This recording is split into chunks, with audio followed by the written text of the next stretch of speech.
ગુજરાત પ્રદેશ કોંગ્રેસ દ્વારા વાવથરાથી પ્રારંભ કરાયેલી જન આક્રોશ યાત્રા રાજ્યભરમાં ફરી રહી છે। ત્યારે આ યાત્રા ગતરોજ સાંજે સુરત જિલ્લાથી ભરૂચ જિલ્લામાં પ્રવેશી હતી। વાલિયા ખાતે કાર્યકરો દ્વારા ભવ્ય સ્વાગત કરવામાં આવતા જનસભાનું આયોજન કરવામાં આવ્યું હતું।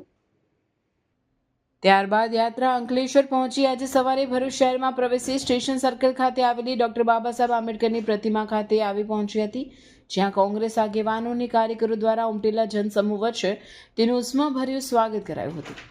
યાત્રા દરમિયાન ગુજરાત પ્રદેશ કોંગ્રેસ પ્રમુખ અમિત ચાવડા, વિધાનસભા કોંગ્રેસ પક્ષના નેતા તુષાર ચૌધરી, સ્વર્ગીય અહેમદ પટેલની પુત્રી મુમતાઝ પટેલ, જિલ્લા પ્રમુખ રાજેન્દ્રસિંહ રણા, શહેર પ્રમુખ સલીમ અમદાવાદી, પૂર્વ પ્રમુખ પરિમલસિંહ રણા, મીડિયા પ્રવક્તા નાઝુ ફળવાલા, વિપક્ષ નેતા શમસાદ અલી સૈયદ, યુવા આગેવાન શેરખાન પઠાણ સહિત રાજ્ય અને કેન્દ્રના અગ્રણીઓ ઉપસ્થિત રહ્યા હતા। સૌપ્રથમ મહાનુભાવે ડોક્ટર બાબા સાહેબ આંબેડકરની પ્રતિમાને પુષ્પહાર અર્પણ કરી રેલીનો પ્રારંભ કર્યો હતો। આ પ્રસંગે સંબોધન કરતા અમિત ચાવડાએ ભાજપ સરકાર તથા ભરૂચ ભાજપ પર ભ્રષ્ટાચારના આક્ષેપો કરતા લોકો વિરોધી નીતિઓ મુદ્દે આકરા પ્રહારો કર્યા હતા। રાજ્યમાં જનહિતના પ્રશ્નો ઉકેલવામાં સરકાર નિષ્ફળ રહી હોવાનો આક્ષેપ કરી તેમણે જન આક્રોશને વધુ મજબૂત બનાવવાનો સંકલ્પ વ્યક્ત કર્યો હતો।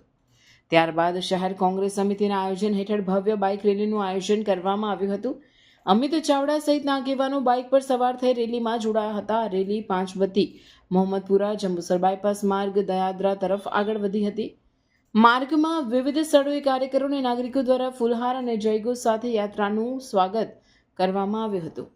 જન આક્રોશ યાત્રાને લઈ કોંગ્રેસ કાર્યકરોમાં ઉત્સાહનો માહોલ જોવા મળ્યો હતો। રિપોર્ટર રવિ સૈયદ, ભરૂચ।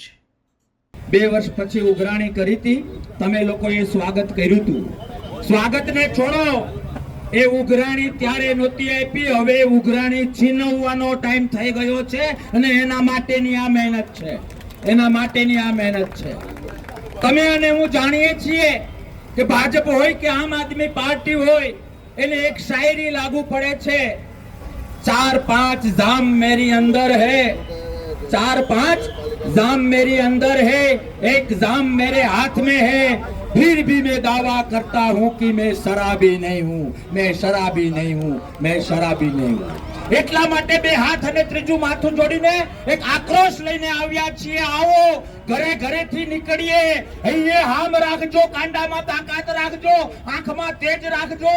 બીજેપીને જે વાતો કરવી હોય એ કરે, આમ આદમી પાર્ટી કે જે એનું ફોલ્ડર છે એને જે વાતો કરવી હોય એ કરે, પણ એ કુરાન હોય, એ ગીતાજી હોય કે એ બાઇબલ હોય, એનો સંદેશ યાદ રાખજો। લોકશાહી બેઝ ઉપર, આઝાદી બેઝ ઉપર, મહાભારત બેઝ ઉપર કોંગ્રેસ એ ગઈકાલે પણ બાપ પાર્ટી હતી, આજે પણ બાપ પાર્ટી છે અને આવતીકાલે પણ બાપ પાર્ટી છે। પણ ક્યાંક એકાબીજાની જવાબદારી જો એકાબીજાને સોંપીશું તો ધર્મના નામે, ખોટા ધર્મના નામે, વાસ્તવિક ધર્મના નામે એ લોકો તાગડધીના કરશે અને ધર્મના નામે પોતાના સ્વાર્થના રોટલા શેકનાર વ્યક્તિને ઘર ભેગો કરવો જોઈએ, હા કે ના? તમારો ને મારો ધર્મ એ છે કે રાષ્ટ્રનું રક્ષણ થાય, લોકશાહીનું રક્ષણ થાય, દેશની સાત્વિકતાનું રક્ષણ થાય, એનાથી મોટો કોઈ ધર્મ ના હોય, હા કે ના? છો તૈયાર એ ધર્મને નિભાવવા માટે? 1947માં તમે ને હું કદાચ નહોતા, પણ આઝાદીની બીજી લડત માટે જો ખપી જવું હોય તો 1, 2, 3 બાના સાઈડમાં કરીને નીકળી જવું પડે, હા કે ના? છો નીકળવા માટે તૈયાર? અમારી જે ટીમ છે, જે નેતૃત્વ છે, એ તાકાતથી કામ કરવા માટે તૈયાર છે। પણ ધર્મની બાબતે એક વાક્ય કહું કે એક રૂમના ઓરડા માટે આખી હવેલી ન પાડી નખાય, હા કે ના? એક ઓરડાના વાંધા માટે આખી હવેલી ન પાડી નખાય, હા કે ના? સોસાયટીમાં એક વ્યક્તિના વાંધા માટે આખી સોસાયટી ઉપર બુલડોઝર ના ફેરવી દેવાય, હા કે ના? આવા નાના નાના વાંધાઓને સાઈડમાં કરીને કોંગ્રેસ માટે, લોકશાહીના જતન માટે તમારે ને મારે નીકળી જવું પડે। ભાજપ અને આપ ગમે એવી વાતો કરે તો એને કહેવું પડે કામથી ભાષામાં કે સોનું સોનું રે અને લોખંડ એને કહેજો કે તમારો બાપ આવે ને તોય તમે સોનું ન બની શકો, સોનું ન બની શકો।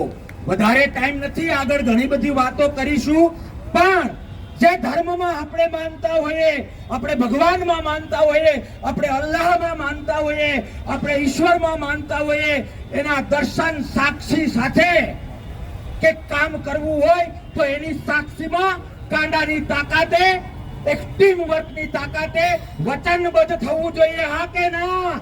છો તમે અમારી સાથે તૈયાર રાષ્ટ્રના હિત માટે, લોકશાહીના હિત માટે અને આ રાક્ષસોને ઘર ભેગા કરવા માટે તૈયાર છો? હા કે ના?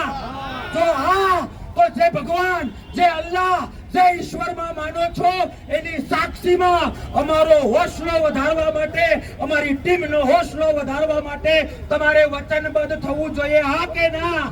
તો જો હા તો ધર્મને નજર સમક્ષ રાખીને બે હાથ ઊંચા કરીને મને વચન આપો. બે હાથ ઊંચા કરીને. અહીંયા લારી ગલ્લા પાથરણા વાળાને નગરપાલિકા અને સરકારી તંત્ર હેરાન પરેશાન કરે છે. હોકર્સ ઝોન નથી ફાળવતા, એના લાયસન્સ નથી આપતા અને ગરીબો પાસેથી ખુલ્લેઆમ હપ્તા ઉઘરાવવામાં આવે છે. એ જ રીતે પીવાનું પાણી નથી મળતું. આ વિસ્તારમાં પ્રદૂષણના પ્રશ્નો છે. ઉદ્યોગો ખૂબ આયા પણ સ્થાનિક યુવાનોને રોજગાર નથી મળતો. 85% સ્થાનિક રોજગાર માટેનો નિયમ સરકારનો છે. તેમ છતાં કંપનીઓ, કારખાનેદારો એમને ગણતા નથી. કામદારોને એના કામના કલાકોના પ્રમાણમાં વેતન નથી મળતું. જે કામદારોના અધિકારો છે એ નથી મળતા. આ બધી જ ફરિયાદો અહીંયા મળી છે. સાથે સાથે ભરૂચ નગરપાલિકા વિસ્તારમાં, ભરૂચ જિલ્લામાં જે રીતે એસઆઈઆરની પ્રક્રિયામાં ફોર્મ નંબર 7 ભાજપના લોકો દ્વારા કમલમની કચેરીમાં કોમ્પ્યુટરથી ભરી અને ઓર્ગેનાઇઝ વેમાં, એટલે સંગઠિત કાવતરું કરી અને લોકોના મતનો અધિકાર છીનવવાનો જે પ્રયાસ થયો એની સામે પણ લોકોમાં ખૂબ આક્રોશ છે. તમે જોઈ શકો છો કે જે એસઆઈઆરમાં મતનો અધિકાર છીનવવાનો પ્રયત્ન થયો એની સામે આક્રોશ છે. અહીંયા રિક્ષા ચાલકો રજૂઆત કરે છે કે અમારો અધિકાર છે, અમને જે લાયસન્સ મળવા જોઈએ એ નથી મળતા. નગરપાલિકા 12 બસોનું લોકાર્પણ કરે એની સામે ઘણી ગાંઠી બસો ચાલે છે અને લાખો રૂપિયાનો ભ્રષ્ટાચાર નગરપાલિકા કરે છે. એટલે ભ્રષ્ટાચાર, ગેરવહીવટ, તાનાશાહી, ભેદભાવનું શાસન ની સામે આ ભરૂચ શહેરમાં તમામ વર્ગ વિસ્તારના લોકો ભેગા થઈને આક્રોશ વ્યક્ત કરી રહ્યા છે અને આવનારા દિવસોમાં આ જનતાનો આક્રોશ ગુજરાતમાં પરિવર્તન લાવશે. એ ઘરના ભુવન, ઘરના જાગરિયા એવી એક કહેવત છે.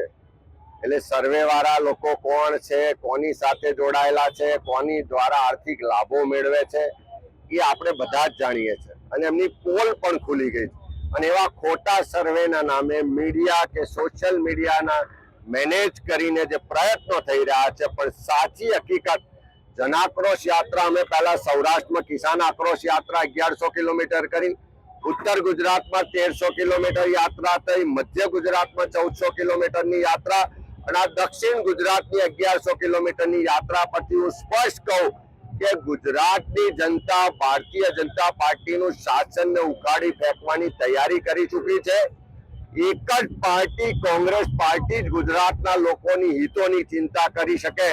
એક જ પાર્ટી બધા જ વર્ગ વિસ્તારના લોકોને સાથે રાખી શકે.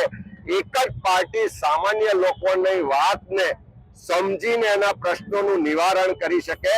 એ કોંગ્રેસ પાર્ટી છે એવો વિશ્વાસ આખા ગુજરાતના એક એક તાલુકામાં, એક એક વર્ગ ને એક એક વિસ્તારના લોકોએ વ્યક્ત કર્યો છે. ત્યારે આવનારા દિવસોમાં જનતા કોંગ્રેસને આશીર્વાદ આપશે અને આ ભ્રષ્ટાચારી 30% કમિશન વાળી સરકારને ઘર ભેગી મોકલે. અમિતભાઈ, અત્યારે જન આક્રોશ યાત્રા લઈને આવ્યા છો, નજીકમાં જ આવાસનું 19 કરોડનું કૌભાંડ છે, સ્થળ નિરીક્ષણ કરવાના છો તો અહીંથી જ યાત્રા રવાના થશે? અહીંયા સ્થાનિક અમારા આગેવાનો દ્વારા જે રૂટ નક્કી કર્યો છે, જે કાર્યક્રમો નક્કી કર્યા છે એ મુજબ જઈશું.